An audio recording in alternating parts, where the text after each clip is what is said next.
Hello, and welcome to Varn Vlog. And today I want to unravel the continuing crisis of legitimacy in most of Western democracies' life. We're going to focus on the USA because that's where I'm from, but I think these patterns are identifiable but separate in Western Europe and parts of Latin America as well. There's very much a throw the bastards out mentality and a wild oscillation between left and right wing populism, in quotation marks, that often ends up a bait and switch for some other kind of oligarchical force. Part of that, as identified by Benjamin Studebaker, is because there's a failure to recognize that the state itself is not a unified force. That not just is it divided in the formal case in the United States between the executive, legislative, and the judiciary, but that the economic basis of different parts of the executive, legislative, and judiciary, particularly the executive, are actually at odds with each other. Furthermore, the larger sources of power in American life are oligarchical, but there are different elites. There's the bourgeois elite, there's political elite, which both serves and is above the bourgeois, which comes out of the upper strata of the managerial elite, which is itself almost its own class. Often this is referred to as the professional managerial class, but that itself needs to be broken down between fire, which is, things like finance, insurance, real estate, and other things that are rentier based, like most of the tech industry. The tech industry produces real commodities, but its primary source of income is rents. This has led to all kinds of new theories. The dominance of the tech industry led to both liberal, Marxist, and conservative versions of techno-neo-feudalism, which I think misunderstand what feudalism, if it was a thing, actually was, and also misunderstands that rents, both in ground rents and access rents, not just in ground rents, but in finance capital, have been a huge in development of capitalism going all the way back to the early modern period in England. So there you go. But these divisions manifest in kind of broad, vulgar ways, with people celebrating Trump to break up the oligarchy by appointing the richest man in the world, who himself got rich off of largely government largesse and speculation, to reestablish productive capacity, even though what he's doing is neither productive nor really dependent on his own initiative. However, seemingly he's become obsessed with something like gold buggery and cutting down governmental waste. But it also leads to liberals critiquing Trump for empowering an oligarchy while defending liberal institutions like universities, which not only crack down on the Palestine protests, which is a superficial form of what I'm talking about. Part of why it cracked down on the Palestine process is the same reason why people are so disturbed by Doge going after USAID.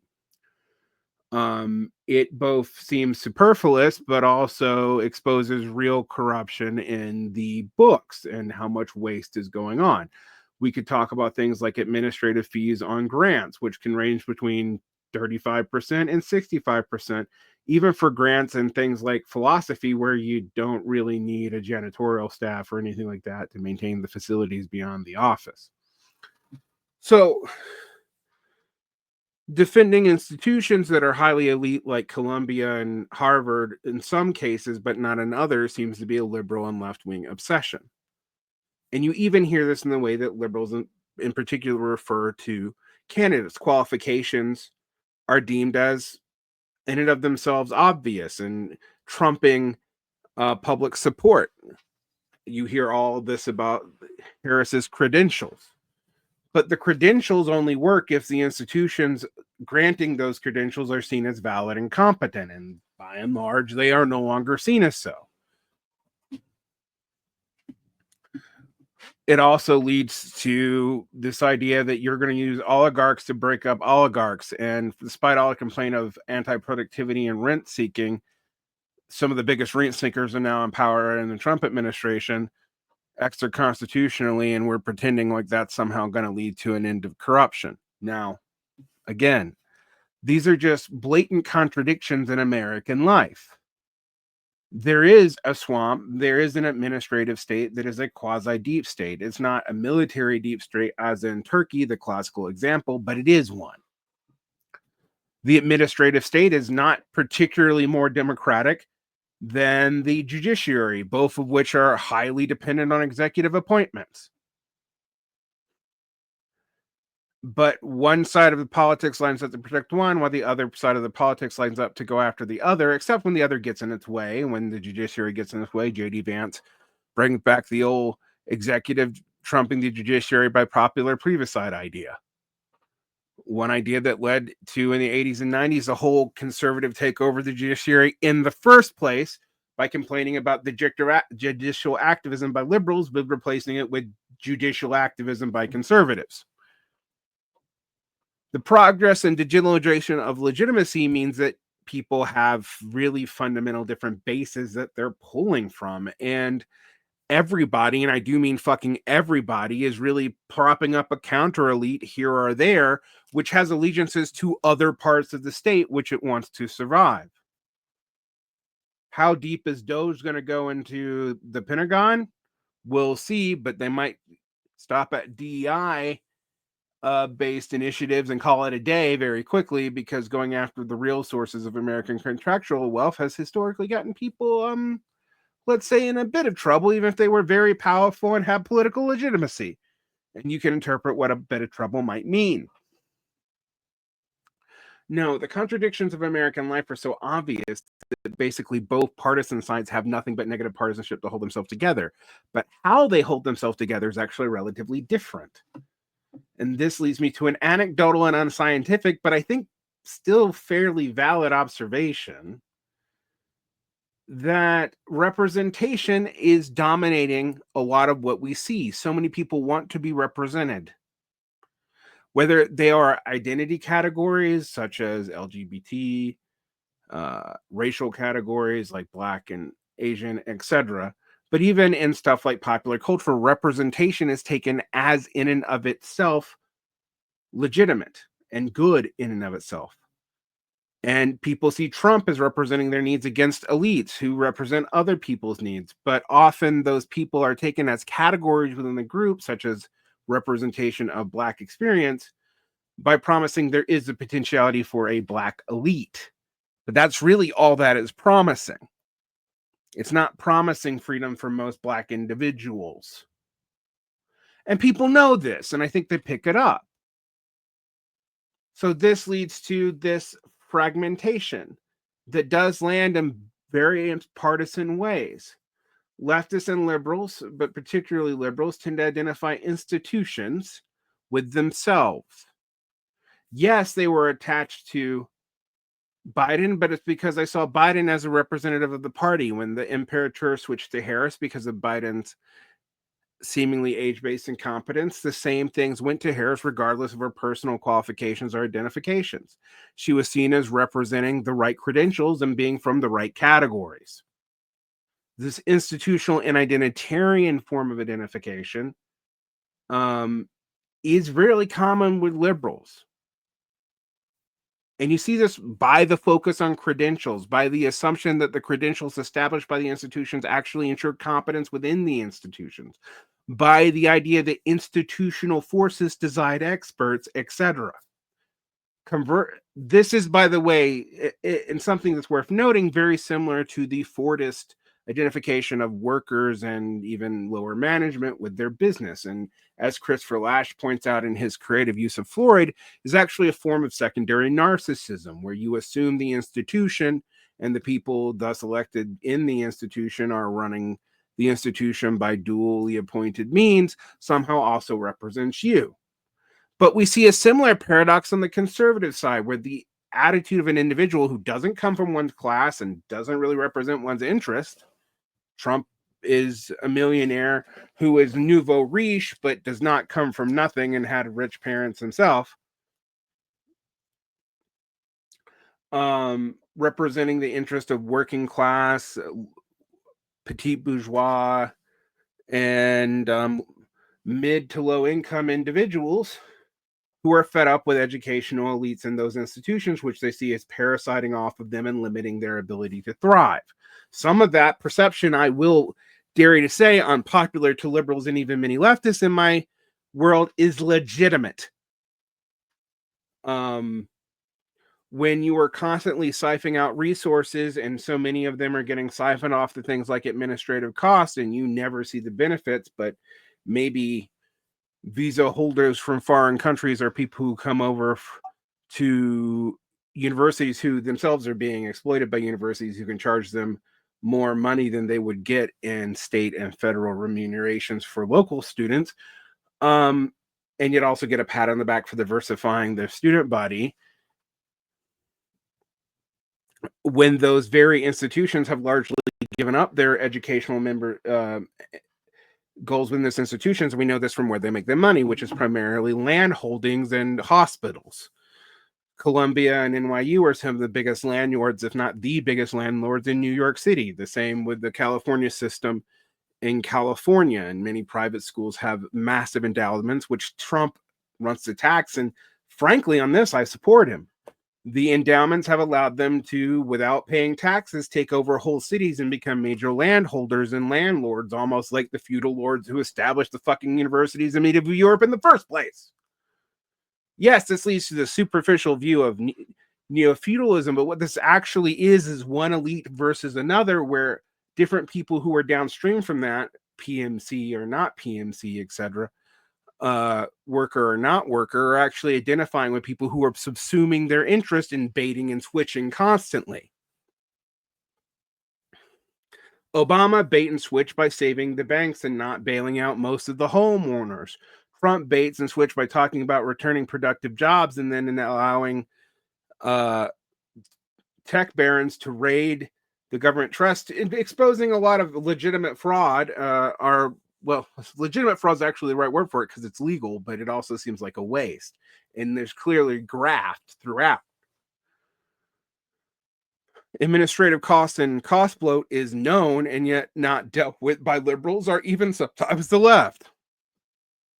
And from the right, who don't recognize the difference between liberals and the left, but often do recognize the difference between different kinds of rightists, just like the left doesn't recognize the difference between different kinds of rightists, but does recognize the difference between itself and liberals and the various kinds of liberals and the various kinds of lefts, this is always going to be a problem. So we have these contradictions, but the conservative case tends to identify with individuals as a projection of their own power. It's an empathetic response. And there's a superficial liberal meme going around that liberals understand the world in broad public interest, i.e., abstract interest, and conservatives understand them as personalized interest, i.e., interest of their family and people they need to meet their own. Now, I think this is the way people ideologically understand themselves. So when you view this, conservatives identifying with a person, Trump, and not even his policies or institutions, in some ways makes sense. But in both cases, in both the liberal case with institutions and the conservative case with Trump, what one is doing is pretending to be populist while allowing one counter elite to raid the other. And where's the bourgeoisie and the various contending social classes in all this? Well, they're all divided, and you find social class support between all these groups across the board, although increasingly the Democrats are tied to educated professional interest. And this is what brings me back to something I mentioned before. The PMC is itself divided, so I don't like the concept. Not only does it not a class in the sense of having a clear singular relationship to the means of production and the reproduction of society. Some people will say, well, college is about becoming management. Historically, that's only been true since the GI Bill to about the 1990s. When college was primarily about promoting management, only about 20% of the population or less, as sometimes as low as 5 or 4%, went.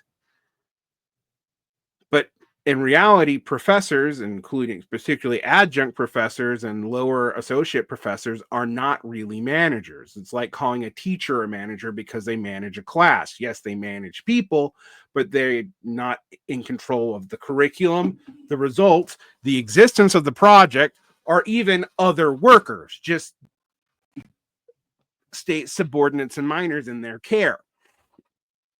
So to people without any consistent definition, it can look like people management, but it isn't in the way that we mean. Furthermore, The assumption that fire and the professionals and were on the same side is a faulty assumption, and it was even when PMC was resurrected, largely, by the way, to explain the failure of Bernie Sanders, and then picked up somewhat by the right. Even Aaron Reich realized this when she talked about the division within the PMC itself. But there are multiple divisions within the PMC. There are, quote, the college educated laborers, such as teachers and nurses who work for state institutions who are not necessarily profitable, but are socially necessary now for keeping the workforce going, and are the first line workers which most people interact with, as opposed to tenured track professors who often have orders of magnitude higher earning capacity, but also orders of magnitude more experience. These are treated as the same the way people are talking about it. Conversely, it's unclear who these people think aren't the PMC, since 40% of the population has a college degree, only 15% work in productive labor, and then it's unclear whether or not these people consider the services productive to general surplus. Some do, some don't.